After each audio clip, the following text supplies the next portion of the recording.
What is up, bros? In today's video, we're going over the currently work in progress Tier 9 premium battleship for the French line. This is the Jean Bart, and again, it is work in progress, so all of these stats are subject to change before it does eventually go live. So Tier 9 is a very competitive tier right now for battleships, with stuff like the free XP ships like the Missouri and the Musashi, as well as having other stuff like just the pure Iowa, the Izumo, the Lion. This is a pretty competitive, and then of course the Alsace, the Tier 9 French battleship.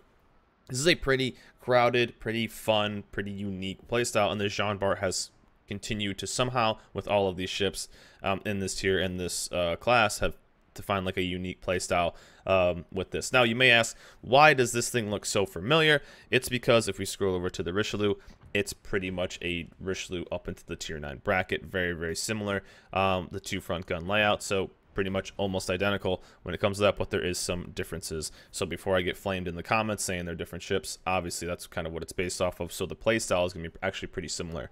Health pool wise, 69,000. So we're going to take away the Tier 8s here and get just into the Tier 9s. You're going to be on the lower end. Stuff you're going to be right around is with the Lion, but the Lion has its monster Royal Navy heal. So just comparing it to like the Alsace, which is almost at 75k. You have the Iowa, which is at 79k. You're going to be on the lower end, but you won't quite be really that, I would say, that bow tanking ship that a lot of these other ships are. You're going to tend to be a bit of a mobile ship because you are going to be a French battleship, which means you'll have the speed boost, and you'll kind of be, I would say, a flanking battleship. And boy, with its tools, you can be an absolute terror for the team.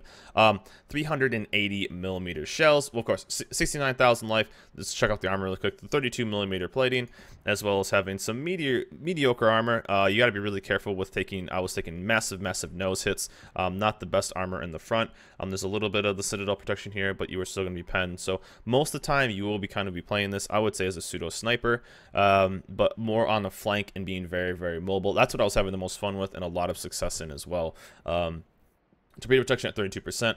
2 sets of 4. These are both in the front. Now, upside of the two front guns is you can always be basically a small target because your guns will always be on target here, so you don't need to show broadside to get that third turret off. When you're looking at the Alsace, to get that third turret off, you do need to show a bit more of the broadside to get that turret around. Luckily with the Jean Bart, you can just keep focusing front, and if you need to bow tank, you know, you're only there, your guns are in front. Downside is we did play a game where basically I couldn't shoot for over 2-3 minutes because I was bow tanking 2 battleships. They broke one of my guns, so I lost 50% of my armament, and they just continued to shoot my other gun and just kept getting knocked out. That's the downside. If you get really unlucky with one salvo, you will lose half your armament. That's the, you know, risk and reward with it. But 380mm shells, let's compare that to like the Iowa, which is going to have 406, the Alsace, which is going to have the 380. So if you've played the Alsace, it's going to be a little familiar. So you're going to be kind of on the lower side of this first size of shells. But to make up for that, you will have a very fast reload. That's 22.9 seconds that it is with the reload module. We'll check those out in a second. And a maximum dispersion of 306 meters. It's pretty big, but that is at 24.5 kilometers. So that's a very long range. You probably won't be really hitting targets too much from that range, so you'll be definitely closer to that, so the dispersion won't be as bad. It felt very kind of Richelieu Alsace of that maddening. This ship is going to be a very love-hate relationship. When I found it when shooting, sometimes you will get this pristine, clean line, devastating strike, and the other time you're going to get, where did my shell go? I mean, that's just the part of a ship with a relatively high dispersion. It's going to be a bit all over the place. The upside is if you do miss it, if you do miss a salvo, you got one that's coming up pretty quick, and even with the consumable it has, it'll be even faster. So 22, that is with this the module. We'll get to that again. So up and downside of that is going to be the dispersion for sure. 36% fire chance. We used fire a little bit to test it out. Obviously your battleship, so it's not going to be your primary ammo, at least hopefully it isn't. So it is a good chance though, 36, especially with the reload, and then it could be a pretty nasty weapon as well when we talk about the consumable for the reload. AA, this thing is an absolute beast for AA. This isn't even spec'd into AA, and you're looking at what, 6.5 kilometers. This is purely with, this is my captain that we're running here. This is with AFT, and I don't know if we're even running the, we are running the AA range on that.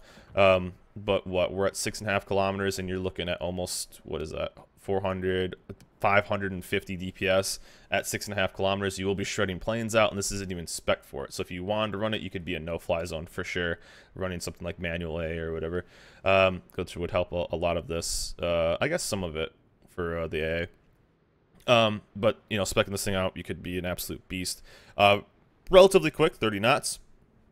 You do have that speed boost, which does help, and you're pretty maneuverable, rudder shift time, and all this kind of stuff, and you're relatively stealthy.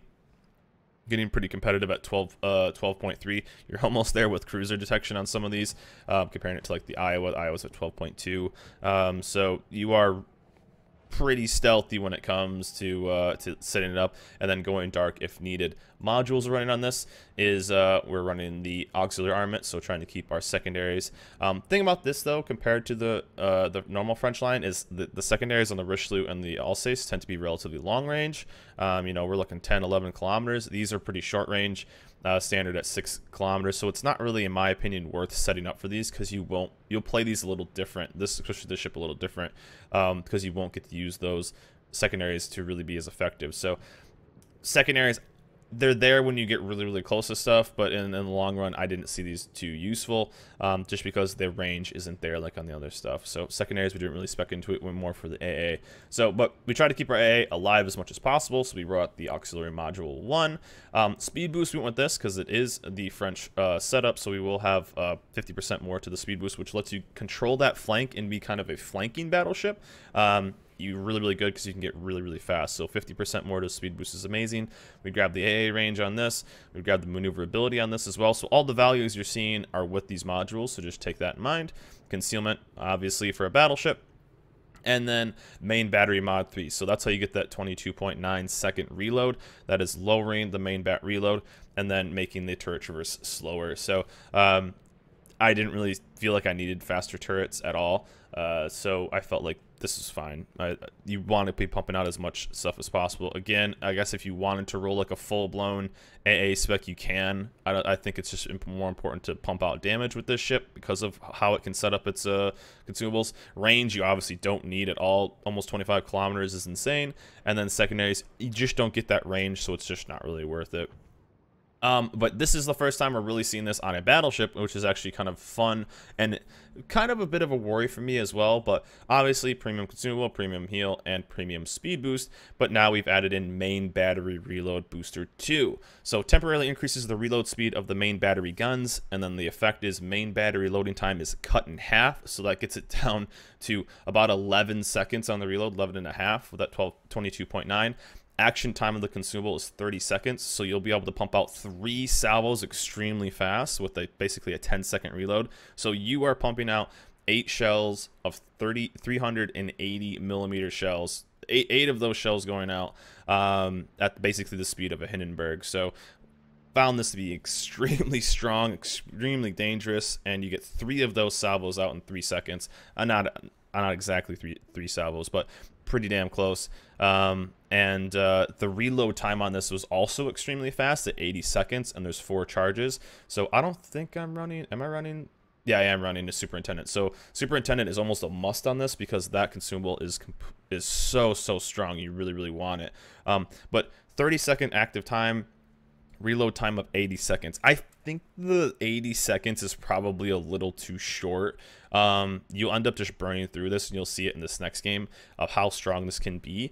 But I feel like the 80-second reload time might be too short because it seems to almost be up instantly, which is nice. It's a great tool to have. This is one of the problems we're going to get to, and probably one thing I might see them changing because of how effective this can be. Let's dive into some gameplay, and we'll kind of break down how this game goes and how the ship plays. So here we are in game with the Jean Bart, and that's pretty typical matchmaking. Lots of tier 10s. Actually, I've been seeing a lot of tier 10s. People working on their legendary modules, so that's kind of cool to see. But lots of tier 10s and a couple tier 8's kind of scattered in there. Feels bad, man.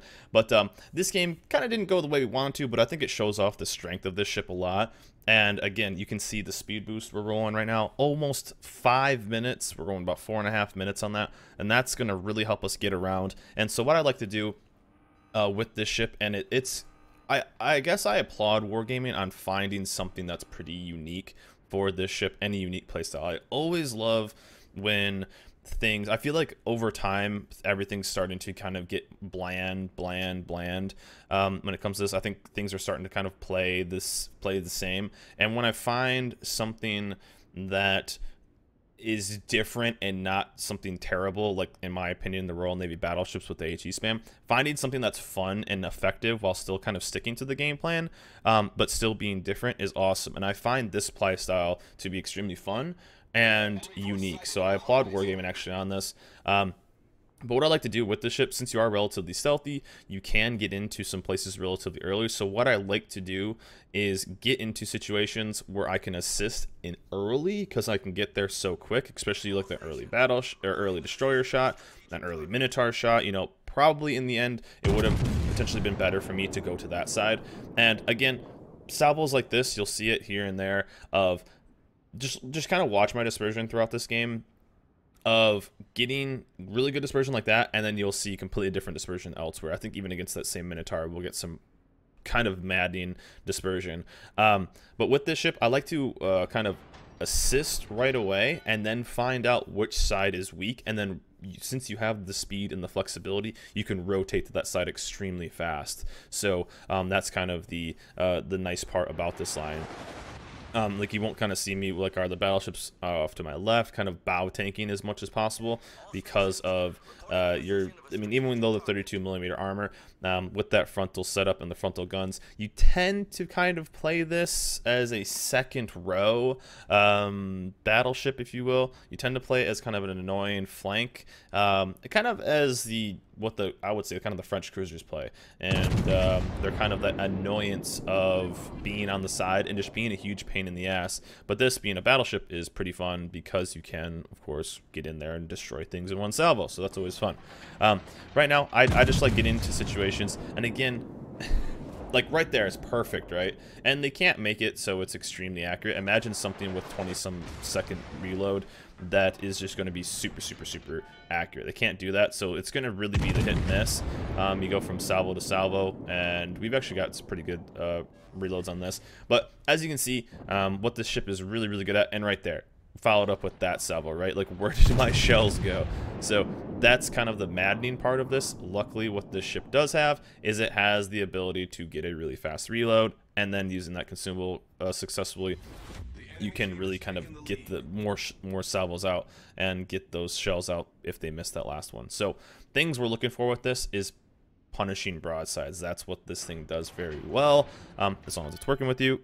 And that's what we are losing, that consumable. So as you can see, whenever we can, especially something broadside like the Republic, we didn't get a chance to really use it too much, but we used that consumable and started ripping salvos out over and over. Battleship salvos with 10-second reloads is pretty nasty. There's so much potential damage that's going out. You know, you are potentially sending out 8 citadels, and obviously you're not going to hit something for 24 citadels with the battleship, but there is that potential of going from one target to the next target to the next target in 30 seconds. So 3 salvos in 30 seconds, basically there. And this is the bummer. This is something I pointed out, is if I was in the Missouri, let's say, I probably would have maybe smashed this Minotaur. We did break one of his guns, but only 5k on the broadside. So that's what you're going to get with this ship, in a bit of a downside. But again, as you can see down there, we already have our reload module back up, and that's pretty nuts. So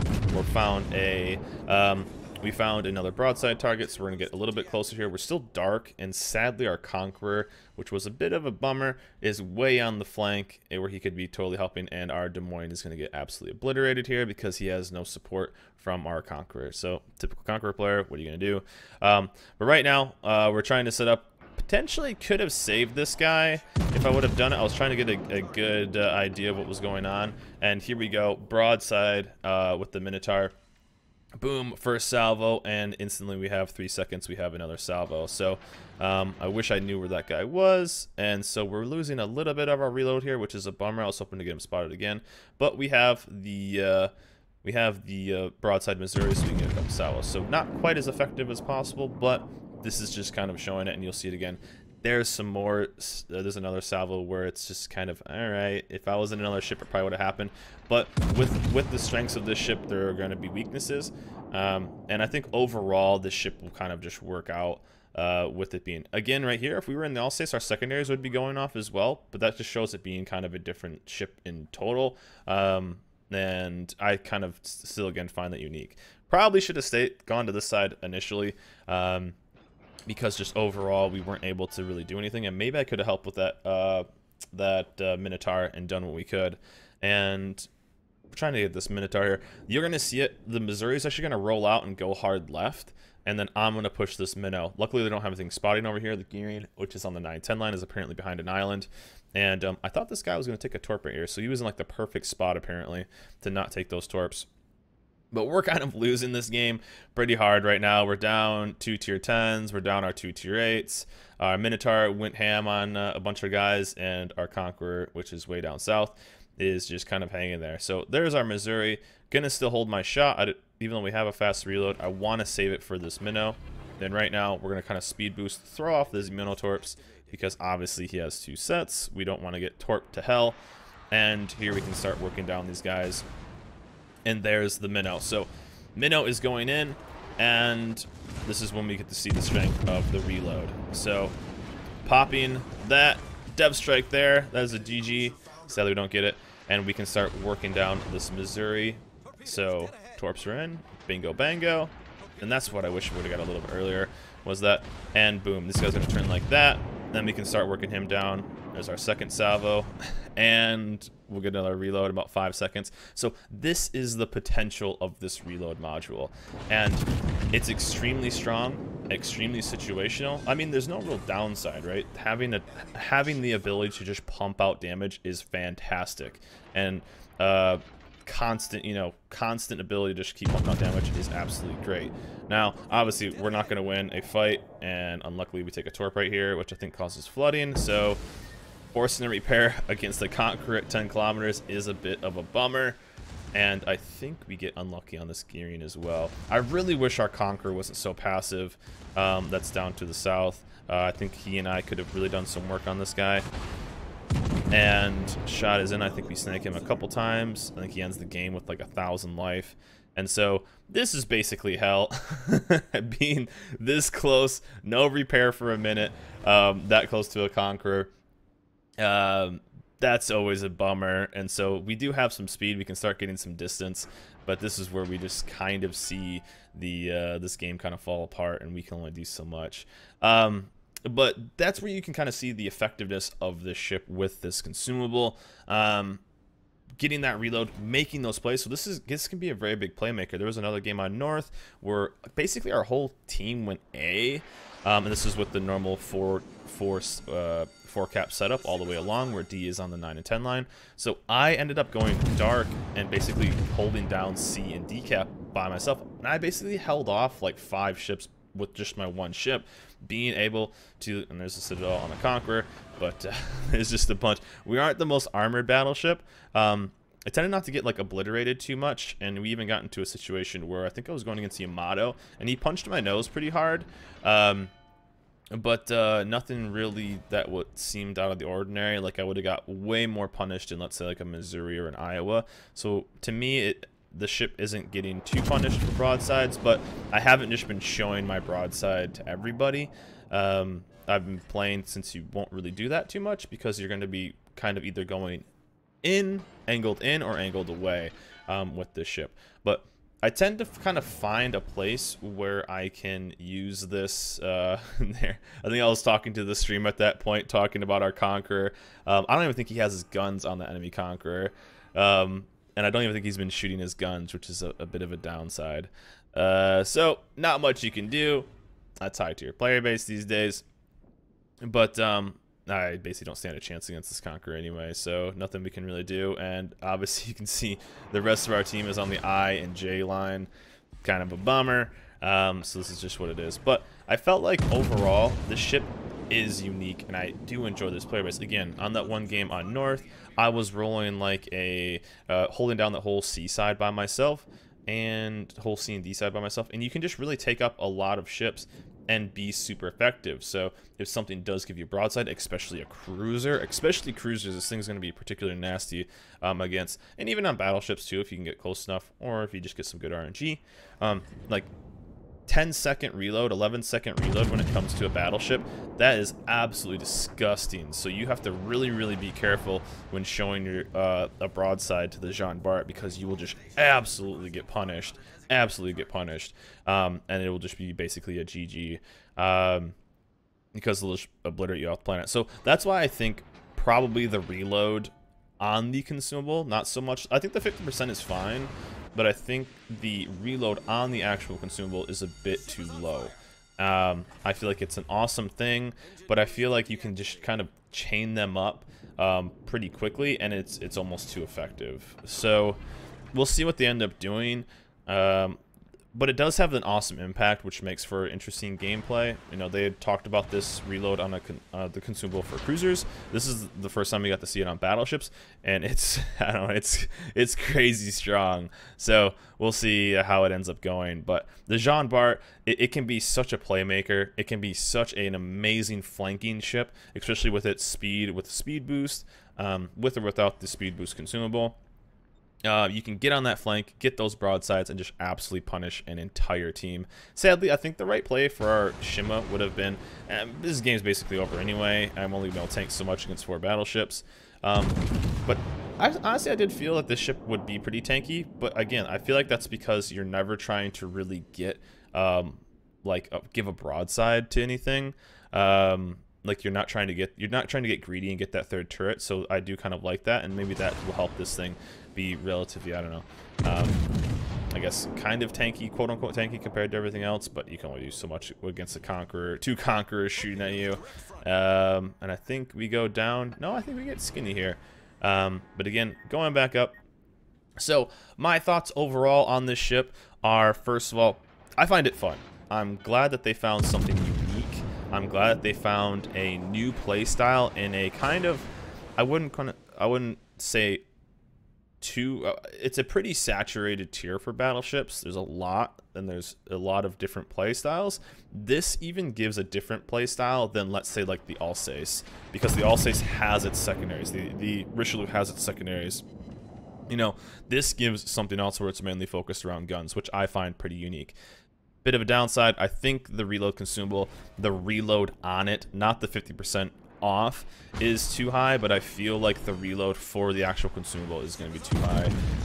80 seconds just seems crazy low, but it'll be kind of interesting. I think we actually did pretty well. This 188k, almost 2.6 million potential damage on us, and we're just going to slowly die and lose this game. But the ability for this thing to get on flanks and to get in other situations is great, and I found this playstyle to be extremely fun. This was, I find it to be fun. Anytime you can get a fun ship, is amazing, and something that, like, have we seen this before? No, we really haven't. So it's pretty awesome. But anyways, I think I die a slow, gruesome death against this Republic and his extremely fast reload. So upsides of the ship: fast reload, fast guns, or fast reload, fast ship, unique playstyle, a pretty nuts consumable that will be super effective, and yeah, overall a pretty fun tier. I think tier 9 is pretty solid. But anyways, 195,000, almost 196,000 damage. Overall, I like it a lot, and I think you guys will too. Remember though, this is currently work in progress, so things are subject to change before they go live. So we'll see what they do, and we'll see if they change that reload on it. But I think overall it's a fun ship, and there's no sign of how they're going to be selling it. There's a lot of people thinking if it's going to be cold or free XP. Who knows yet? So I wouldn't really focus on that. I would just focus on what the ship is right now. But anyways, guys, that's going to be it for me. Going over the currently work in progress Jean Bart, 2.8 million potential damage. It's pretty solid. That's going to be it for me, guys. Hope you guys enjoyed this video. Remember, like, subscribe, and I'll see you guys next time.